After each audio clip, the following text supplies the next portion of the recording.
ازيكم عاملين ايه؟ تعالوا اقول لكم ازاي تعملوا اسهل واسرع طريقه للمكرونه بالصلصه من غير ما نسلق المكرونه. وكمان المكرونه ان شاء الله مش هتعجن، يعني نتيجه مضمونه ان شاء الله، وهتطلع معانا بالجمال اللي انتوا شايفينه ده، مليانه صوص والمكرونه مش معجنه ومستويه الحمد لله. انا بعتبرها طريقه منقذه جدا، تنفع جدا للمبتدئين اللي لسه مش عارفين يظبطوا المكرونه بالصلصه، ودايما لما بيسلقوا المكرونه بتعجن منهم. فدي طريقه ممتازه جدا. ولو اول مره تشوفوني يا ريت تعملوا سبسكرايب للقناه وتفعلوا الجرس عشان يوصلكوا كل الفيديوهات الجديده اللي بنزلها.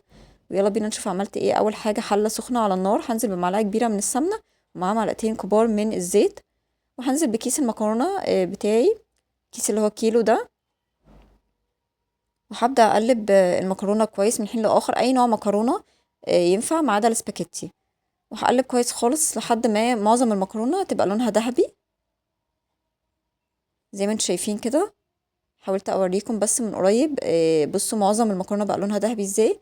كده احنا تمام. هنزل بقى بعد كده بالملح والفلفل الاسود، هضيف معلقتين صغيرين مليانين شويه من الملح، ومعلقه مليانه شويه من الفلفل الاسود صغيره، يعني معلقه صغيره مليانه من الفلفل الاسود، وهقلب كويس.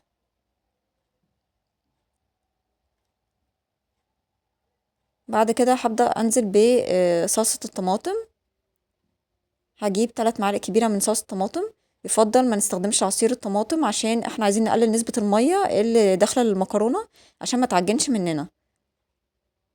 هي دي التركة اللي فيها، يعني ان احنا نستخدم صلصة الطماطم عشان ما نزودش المية على المكرونة فتعجن. هقلب كده كويس، وبعدين هنزل بقى بمية مغلية، دي اهم حاجة برضو. التركية التانية ان ننزل بمية مغلية لحد بس ما المكرونة تتغطى كده شوية زي ما هتشوفوا كده، بس بالمنظر ده. واول ما المية تغلي كده زي ما هتشوفوا دلوقتي، هبدأ بقى اغطي الحلة واسيبها بالظبط 7 دقايق، ما تكتروش عن 7 دقايق. هي بعد 7 دقايق هتلاقوها عجنت، فهي 7 دقايق بالظبط وتقفلوا عليها، وهتستمتعوا بأحلى طبق مكرونة بالصلصة مليان صوص طري من غير ما نسلق المكرونة. ما خدش مننا وقت ولا مجهود، يعني حاجة كده سهلة وسريعة. أتمنى تكون الوصفة عجبتكم، وشكرا جدا مشاهدتكم ومتابعتكم. أتمنى تاخدوا لفة في القناة وتتفرجوا على الفيديوهات والأفكار اللي بقدمها، وشكرا جدا ليكم.